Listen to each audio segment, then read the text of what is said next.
Alors cette parabole de Jésus est par bien des côtés un peu surprenante. Donc je vous demande d'être bien concentrés.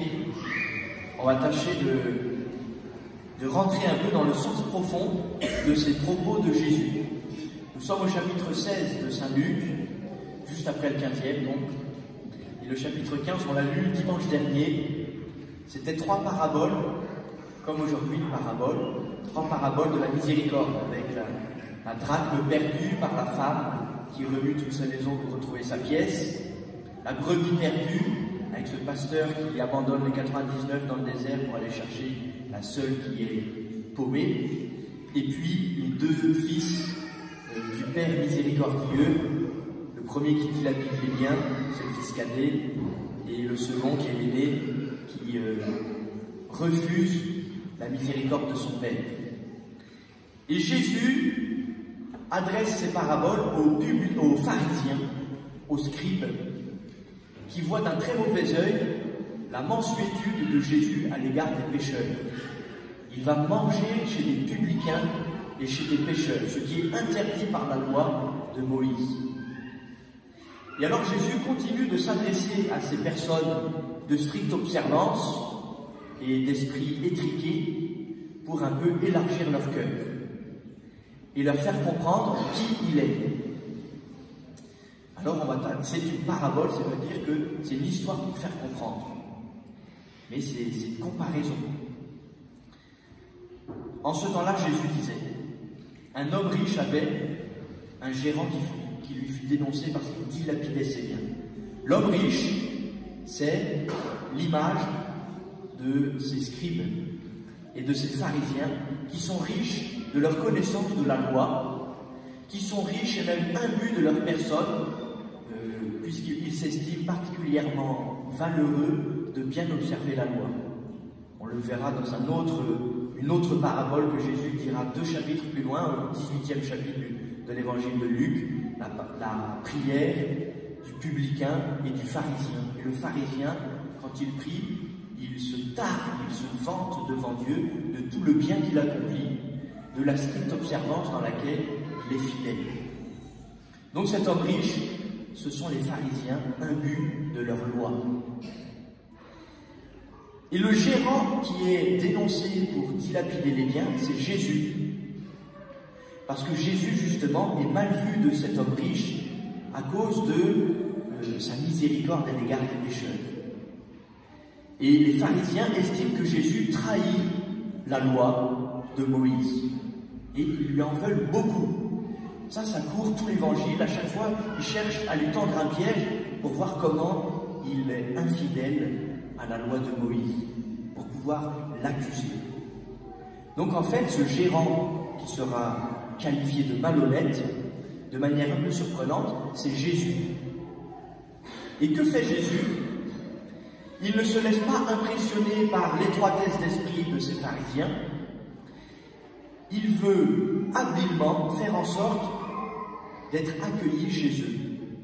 Comment vais-je faire pour qu'une fois renvoyé de ma gérance, des gens m'accueillent chez eux? Ces gens, ce sont les païens et les juifs. Il n'y a que 2 sortes de gens dans la parabole qui sont le symbole des 2 peuples à qui la bonne nouvelle est annoncée. Les juifs, depuis Abraham, et les païens, petit à petit, cette ouverture du salut aux païens s'est préparée dans l'Ancien Testament et c'est Jésus qui vient accomplir cette universalité du salut. Alors voilà le premier débiteur. Combien dois-tu à mon maître? 100 barils d'huile. Ça, ce débiteur, c'est les païens. L'huile, c'est la charité. Et tout le monde, de nature, de création, tout le monde est appelé à aimer. Et les barils d'huile, et la centaine de barils d'huile, c'est la plénitude de la charité. 100, c'est la plénitude. C'est 10 de 10, c'est vraiment le summum, le symbole de la plénitude, donc le symbole du salut. Eh bien, les païens sont appelés à être sauvés, puisqu'ils doivent 100 barils d'huile. Et Jésus, que fait-il? Ce gérant astucieux, il leur dit, ok, tu vas marquer 50. Il leur remet la moitié de leur dette, et 50, dans la Bible, c'est le signe de la pénitence, en même temps que de la miséricorde qui est reçue. Ça n'est pas pour rien que, dans les psaumes, le psaume par excellence de la pénitence et de l'accueil humble et confiant de la miséricorde de Dieu, c'est le psaume 50. Donc ce chiffre 50, c'est le signe que ce gérant fait miséricorde au peuple des païens. Et puis le deuxième débiteur, ce sont les Juifs qui doivent du blé. Le blé, c'est le symbole de la loi. La loi qui a été donnée à Moïse et qui nourrit le peuple de Dieu. Depuis que Dieu a donné sa loi à Moïse, elle est devenue le pain quotidien du peuple de Dieu. Et là aussi, la plénitude du salut, c'est la centaine de sacs de blé. Et là, Jésus leur remet encore la dette, comme il la prendra dans notre Père, remets-nous nos dettes. Et il dit, tu marques 80. 80, ça nous fait penser à 8. 8, c'est le 8e jour, c'est la résurrection. Ce qui manque aux Juifs pour être sauvés, c'est de croire en la résurrection. Et nous verrons combien Jésus insistera pour annoncer sa résurrection et prophétisera que s'ils ne croient pas en la résurrection, même si quelqu'un revenait d'entre les morts, ils ne croiront pas. Donc il faut que les Juifs accèdent à cet article de foi. Et la manière d'être sauvé, quelle est-elle? Je vous le dis, en mille. Ses amis vous accueillent dans les demeures éternelles. Et juste avant, disait Jésus, enfin ce gérant, comment vais-je faire pour être accueilli? En fait, nous sommes sauvés quand nous accueillons Jésus. Et Jésus est habile pour faire en sorte que nous ayons le désir de l'accueillir. D'un côté les Juifs, de l'autre côté les païens, les deux sont concernés par cette habileté de Jésus, ce gérant plus que malhonnête, c'est-à-dire ce gérant capable de ne pas s'en tenir à la stricte justice, mais d'aller au-delà par miséricorde. C'est ça que ça veut dire malhonnête dans la bouche de Jésus, dans cette parabole. C'est pas très bien traduit. En grec, adikos, ça ne veut pas dire malhonnête, ça veut dire qui va au-delà de la stricte justice. C'était précisément le péché des pharisiens et des scribes, qui s'en tiennent à la stricte loi écrite et qui sont incapables de rentrer dans l'esprit de Dieu. Jésus, c'est à eux qu'il s'adresse. Alors voyez-vous, nous avons mieux compris cette parabole aujourd'hui, qui est en fait une parabole de l'histoire du salut, qui est une parabole de l'action de Jésus, et pour les Juifs, et pour les païens, une histoire de la miséricorde de Dieu. Une fois qu'on a compris ça, qu'est-ce que Jésus nous dit à nous aujourd'hui? Et je vais accélérer un peu parce que ça sonne déjà. D'ailleurs, tant mieux, ça veut dire que le clocher est réparé. Ça fait quelques semaines qu'on n'entendait plus.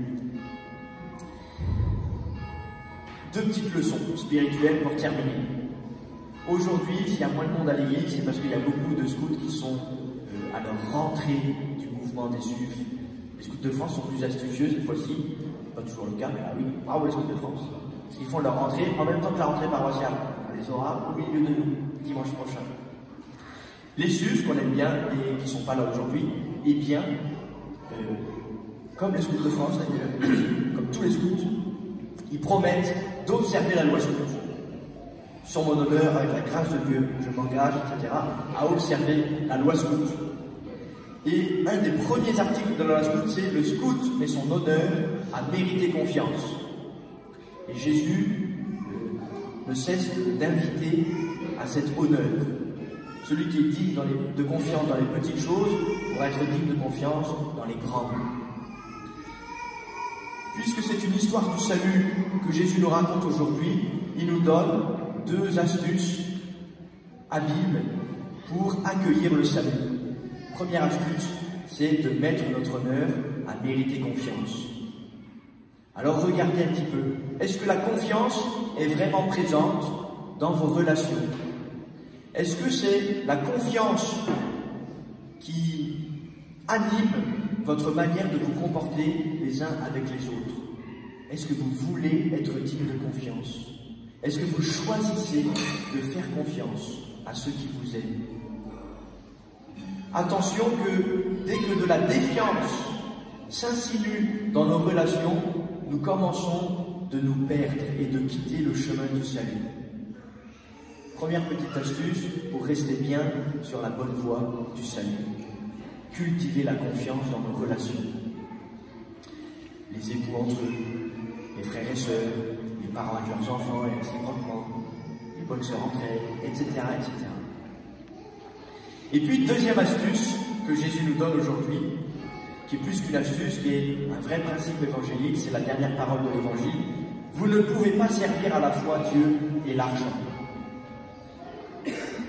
Qu'est-ce qui vous anime? Moi, quand je vois des lycéens, ils me disent, tu veux faire quoi plus tard? Il y en a qui disent, gagner de l'argent. Super, t'as tout faux. Bien sûr qu'il faut que tu gagnes de l'argent, mais ça ne peut pas être ça le but de ta vie. Si tu es chrétien, le but de ta vie, c'est de servir Dieu. C'est-à-dire de l'aimer de tout ton cœur, de viser toute ta vie la vie éternelle. Alors je m'arrête là parce que ça sonnait pour la deuxième fois, mais nous prions les amis pour que vraiment nous choisissions chacun, et donc en paroisse aussi, collectivement, nous choisissions la confiance dans nos relations, nous choisissions l'honneur de Dieu dans toute notre vie. Amen.